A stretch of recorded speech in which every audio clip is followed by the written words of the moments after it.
Did you guys hear? Well, New Year's, almost here. Yeah. Coming up. That also Close. means, it means New Year's resolutions as well. Oh, always have to get those. And for some, that could mean eating healthier. Maybe you're looking for those post-Christmas bank account savings, and you just want to start getting money prepared for 2022. I feel like financial goals can sometimes be the most difficult. Joe James is here to talk about that with us. Financial wellness. He's an educator with Tinker Federal Credit Union. Joe, thank you so much for being here.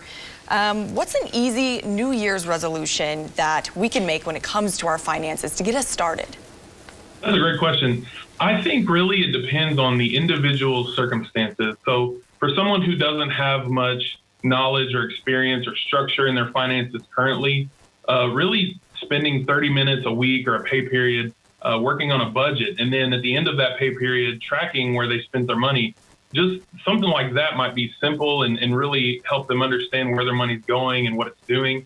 Or for somebody who is a little more seasoned, maybe they need to set some more long-term goals or more defined goals, or maybe even they need to sit down with a financial professional and really get the ball rolling on some bigger things.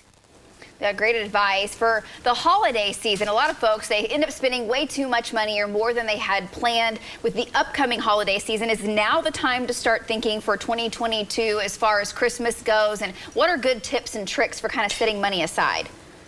That's another great question. I think the best thing is to first take inventory of everything that we spent our money on this past Christmas. So everything, and I mean ingredients for all the pies we made, or the candy, how much we spent on the turkey, the gas that we spent to go over the river and through the woods to go see grandma. I think everything that goes along with that money, with those expenses, needs to be accounted for, and then add all that up, divide it by 12, and start saving that much every month so you can do it again next year.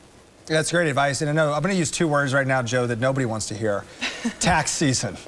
It's nearly here, and it always feels too soon, doesn't it? Are there big changes that people need to keep in mind as they are getting ready to file? Maybe something that's different than what they saw with their taxes last year? You know, that's another great question. There could be, and it might more than anything regarding regulations or laws. It may just be they had a life event that might affect their tax situation, or they bought a house or something like that.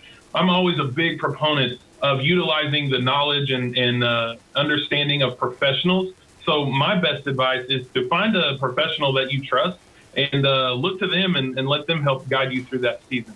What are some things that folks should look for when they're trying to hire a professional? Are there a certain checklist that you need somebody that maybe specializes in this for your particular situation? What are some of the factors that folks should be thinking about as they're seeking out those professionals?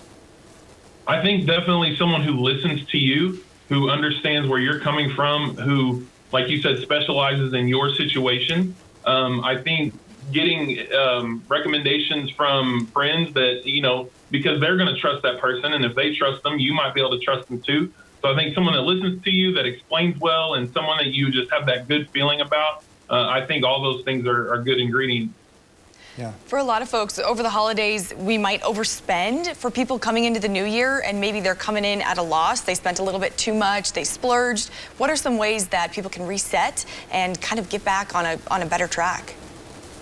I really think it comes down to just accept what has happened and do the best you can to look forward and what you can do moving forward. A lot of people really treat their finances retrospectively. They're always looking back, wondering what happened, where did it go? And money, to really make it work for us the best that it can, really has to be treated prospectively. We have to think about it looking forward.